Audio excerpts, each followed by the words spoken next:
हाँ तो प्यारे दोस्तों, स्वागत है आपके अपने YouTube channel fast learner classes में। तो प्यारे बच्चों, कैसे हैं आप सभी लोग। उम्मीद करता हूँ आप लोग बहुत ही बढ़िया होंगे और अच्छी तरह से आपके एग्जाम की तैयारी चल रही होगी। तो प्यारे बच्चों, जो भी बच्चे 1 फरवरी को बायोलॉजी के पेपर देने जा रहे हैं, यानी कि आज बायोलॉजी की पेपर देने जा रहे हैं, तो बच्चों एक बार वीडियो को शुरू से अंत तक जरूर देख के जाए। एग्जाम हॉल में बैठने से पहले जितने भी टॉपिक के बारे में चर्चा करने वाला हूँ, उस टॉपिक्स को बस पढ़ के आपको जाना है। बस एक बार पढ़ लेना है, उसके बाद जाना है, क्योंकि जो भी टॉपिक्स बताए जाएंगे सब के सब आपके एग्जाम के पॉइंट ऑफ व्यू से इंपॉर्टेंट होने वाले हैं। इसलिए वीडियो को शुरू से लेकर के अंत तक आपको देखना है। वीडियो को स्किप बिल्कुल भी नहीं करना है। मुश्किल से 20 से 25 आपको टॉपिक्स मिलेंगे। उन सिर्फ टॉपिक्स को आपको पढ़ लो या फिर याद कर लो या फिर देख लो, तीनों में से कोई भी चीज़ आपको कर लेना है। उसके बाद आपको एग्जाम हॉल में बैठना है। 100% इसमें से 35 मार्क्स आपका कवर रहेगा। एज ए टीचर मैं बता रहा हूँ। तो जो आप इस वीडियो का टॉपिक होने वाला है वो 12th बायोलॉजी गेस्ट टॉपिक्स 2025 का होने वाला है, जो कि यानी कि आज के पेपर में आपकी आने वाली है 1 फरवरी, जिसमें कि 35 मार्क्स इन सभी टॉपिक्स में से 35 मार्क्स आपका कन्फर्म होगा। वीडियो को शुरू से लेकर के अंत तक देखना है। वीडियो को स्किप करते हैं तो फिर कोई दिक्कत नहीं, बट एक बार होपफुली एक बार वीडियो को देखिए, उसके बाद आपको खुद में समझ में आ जाएगा एग्जाम देने के बाद। तो फर्स्ट आपका टॉपिक्स होगा कि टेपेटम के कार्य क्या हैं। बच्चों इसको आपको पढ़ के जाना है, टेपेटम के कार्य। सेकंड आपका होगा तो फिर परागण पर टिप्पणी। बच्चों ये बहुत बार पूछे जा चुके हैं। ये टॉपिक जो है वो इम्पोर्टेंट टॉपिक में से एक है। परागण पर टिप्पणी आपको लिखना है। थर्ड आ जाते हैं बैगिंग या फिर बिंपुषण। ठीक है, क्या है बैगिंग, उसके बाद बिंपुषण। ये भी टॉपिक्स को आपको एग्जाम में बैठने से पहले बस एक बार पढ़ लेना है। एग्जाम में बैठने से पहले या फिर याद कर लो या फिर रट लो, जो भी करना है आपको करके जाना है। उसके बाद फोर्थ आ जाती है हमारी दोहरा निषेचन। दोहरा निषेचन बहुत इंपॉर्टेंट टॉपिक है, बायोलॉजी का एक सबसे बहुत अच्छा पार्ट है। दोहरा निषेचन के बारे में यानी कि दोहरा फर्टिलाइजेशन के बारे में आपको बताया गया होगा एक डायग्राम के थ्रू। तो इनको भी आपको पढ़ना बहुत जरूरी है। जो भी टॉपिक्स मैं बता रहा हूँ सभी को बस पढ़ के जाना है। फिफ्थ नंबर आते हैं नर मादा का जनन तंत्र। बहुत ही इंपॉर्टेंट टॉपिक है और आपको यहाँ पे एग्जाम में चित्र बनाने के लिए भी कहीं कहा जा सकता है, तो आपको घबराना नहीं है। एक बार डायग्राम को भी एक बार देख लेना है कि किस तरह से इनका डायग्राम बनता है। और नर और मादा दोनों का है, नर और मादा का दोनों का है, यानी कि एक ह्यूमन रिप्रोडक्टिव सिस्टम, उसके बाद यानी मेल रिप्रोडक्टिव सिस्टम, एक फीमेल रिप्रोडक्टिव सिस्टम। दोनों का आपको क्या करना है, एक टॉपिक पढ़ लेना है।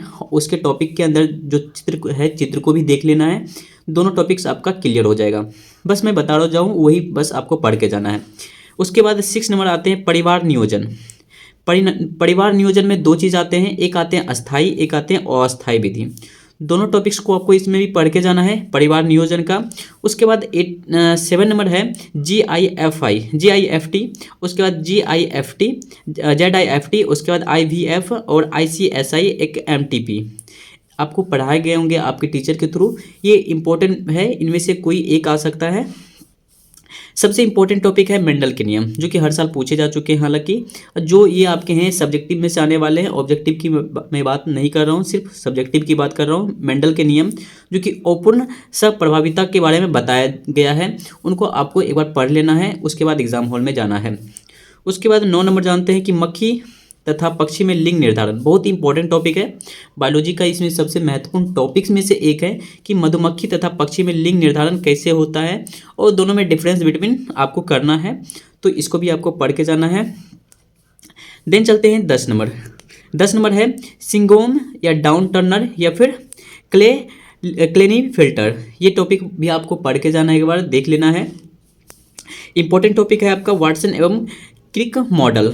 इंपॉर्टेंट टॉपिक है, ये सबसे इंपॉर्टेंट टॉपिक है वाटसन एवं क्रिक मॉडल। इसको भी आपको पढ़ के जाना है। अगर नहीं हो रहा है तो आप चीट लेके भी जा सकते हो, कोई दिक्कत नहीं, वो आप पे डिपेंड करता है। या पढ़ के जाओ या फिर रट के जाओ या फिर चीट लेके जाओ।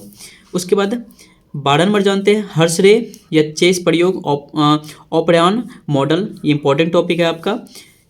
ये भी इंपॉर्टेंट टॉपिक में से एक है DNA फिंगरप्रिंट्स। DNA फिंगरप्रिंट्स के बारे में बताया गया है आपके टीचर के थ्रू। ये आपको एक बार देख लेना एग्जाम हॉल में बैठने से पहले। जो इंपॉर्टेंट टॉपिक में से मैं बता रहा हूँ सभी के सभी इंपॉर्टेंट टॉपिक्स हैं, और जो इंपॉर्टेंट में से में बहुत ज़्यादा इंपॉर्टेंट है उसको मैं अलग कर रहा हूँ। उसके बाद 14 नंबर मलेरिया प्लाज्मोडियम, क्या है प्लाज्मोडियम जीवन चक्र कैसे होता है। इंपॉर्टेंट टॉपिक है, पढ़ के जाना है आपको। उसके बाद 15 नंबर वाहित मल उपचार। एग्ज़ाम में पूछा गया है पिछले साल के पिछला साल में भी, पिछले साल के पिछले साल में, यानी कि 2024, 2023, 2022 एंड 2021 में लगातार साल पूछे जा चुके हैं। वाहितमल उपचार कैसे होता है। उसके बाद इस दोनों में से कोई एक चीज़ आएगा, बायोगैस या फिर Ganga action plan. Ganga action plan का चांसेस बहुत ज़्यादा है कि गंगा एक्शन प्लान पिछला साल में नहीं पूछा गया था, तो इस साल गंगा एक्शन प्लान पूछे जा सकते हैं।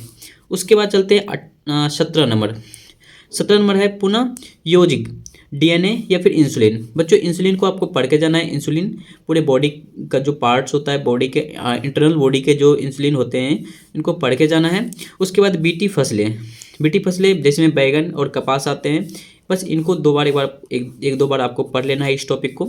उसके बाद परजीवी जंतु और बायोपायरेसी। बच्चों ये दोनों इंपॉर्टेंट आपका टॉपिक्स है, दोनों आपको एक बार पढ़ लेना है। उसके बाद 20 नंबर जानते हैं सहजीवन परितंत्र अपघटक। ये अपघटक और उपघटक हर साल तो पूछे जा चुके हैं। इन दोनों में से कोई भी एक आ सकता है, उत्पादक आ सकता है, उपभोक्ता आ सकता है, अपघटक आ सकता है, या फिर सहजीवन आ सकता है, परितंत्र आ सकता है, अपघटक आ सकता है। यानी ये आपका दोनों टॉपिक्स में से कोई भी टॉपिक्स के बारे में यहाँ पे चर्चा के लिए आपको पूछा जाएगा, या 2 नंबर का हो या फिर 3 नंबर, 2 नंबर या 3 नंबर या फिर 5 नंबर, आपको देख लेना एक बार। उसके बाद खाद्य जल और खाद्य श्रृंखला पिछले साल में पूछे जा चुके हैं। जल और खाद्य और जल नहीं पूछे जा चुके हैं, तो खाद्य श्रृंखला का चांस है कि इस बार भी पूछे भी जा सकते हैं, बट आपको तीनों टॉपिक्स एक बार पढ़ लेना है। उसके बाद red data book, important topic में से एक टॉपिक है रेड डाटा बुक, इनको भी आपको एक बार पढ़ लेना है। और इतना लगभग लेकर के आपका पूरे संपूर्ण बायोलॉजी का जो इम्पोर्टेंट टॉपिक है, जो एग्ज़ाम में पूछे जाएंगे, उस सभी का सॉल्यूशन तो नहीं कर पाएंगे। जो इम्पोर्टेंट टॉपिक आपके एग्ज़ाम में मिलेंगे, बस आपको एग्ज़ाम में बैठने से पहले एक बार पढ़ के जाना है। और 100% मैं बता रहा हूँ अपनी गारंटी के साथ कि 35 नंबर आपका कन्फर्म रहेगा, अगर आप ये 2300 टॉपिक्स में से सभी टॉपिक्स को आप पढ़ के एग्ज़ाम हॉल में जाते हो तो।